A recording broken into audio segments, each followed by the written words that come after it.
თქვენი მოწყობილობა შეკეთებას საჭიროებს. ჩვენ ვთავაზობთ უფასო დიაგნოსტიკას.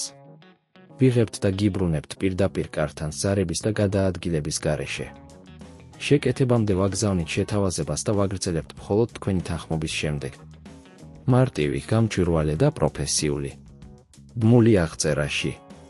ASUS Vivobook S15-ზე ეკრანის შეცვლა შეიძლება გამოიყურებოდეს რთულად, მაგრამ სწორ ინსტრუმენტებთან და ნაბიჯ-ნაბიჯ სახელმძღვანელოთი ეს პროცესი მარტივადაა გასავლელი.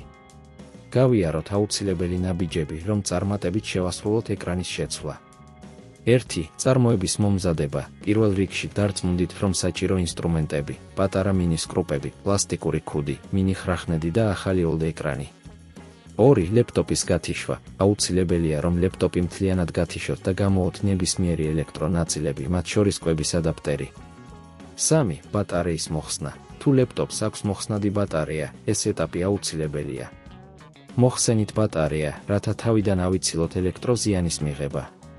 4. მაღალი ხარისხის დიაგნოსტიკა. ავტომატური დიაგნოსტიკის გამოყენებით შეამოწმეთ, რომ ყველაფერი მუშაობს სწორად. თუ რაიმე პრობლემა გაქვთ, შეგიძლიათ გამოიყენოთ უფასო დიაგნოსტიკის ინსტრუმენტები, რომლებიც ხელმისაწვდომია ინტერნეტში.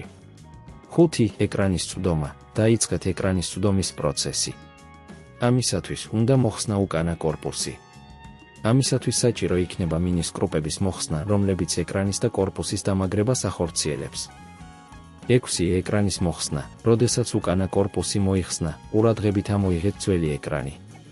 უნდა გაითვალისწინოთ, რომ ეკრანი შეიძლება იყოს დაკავშირებული სხვადასხვა კაბელებით, ამიტომ საჭიროა ფრთხილად მუშაობა.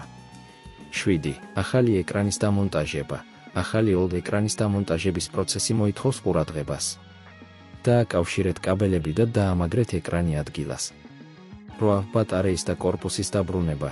როდესაც ეკრანი წარმატებით არის დამონტაჟებული, დააბრუნეთ უკანა კორპუსი და დაამაგრეთ ყველა სკრუპი. ბოლოს, დააბრუნეთ ბატარეა ადგილზე. 9. ტესტირება. ჩართეთ ლეპტოპი და შეამოწმეთ, რომ ახალი OLED ეკრანი მუშაობს სწორად. დარწმუნდით, რომ არ არის რაიმე სურათის ან ფერის პრობლემა. 10. შეთავაზება შეკეთებამდე. თუ რაიმე პრობლემა გაწვდეთ ან არ ხართ დარწმუნებული, რომ პროცესში თავად მოახდინებთ ცვლილებებს, ყოველთვის შეგიძლიათ მიმართოთ პროფესიონალურ სერვის ცენტრს, რათა გაითვალისწინონ თქვენი ლეპტოპი. ეს იყო სრული სახელმძღვანელო ASUS Vivobook S15-ზე OLED ეკრანის შეცვლის პროცესზე. თუ რაიმე შეკითხვა გაქვთ, შეგიძლიათ დატოვოთ კომენტარები ქვემოთ. თქვენი მოწყობილობა შეკეთებას საჭიროებს. ჩვენ ვთავაზობთ უფასო დიაგნოსტიკას. ვიღებთ და გიბრუნებთ პირდაპირ კართანს ზარების და გადაადგილების გარეშე. შეკეთებამდე ვაგზავნით შეთავაზებას და ვაგრძელებთ მხოლოდ თქვენი თანხმობის შემდეგ.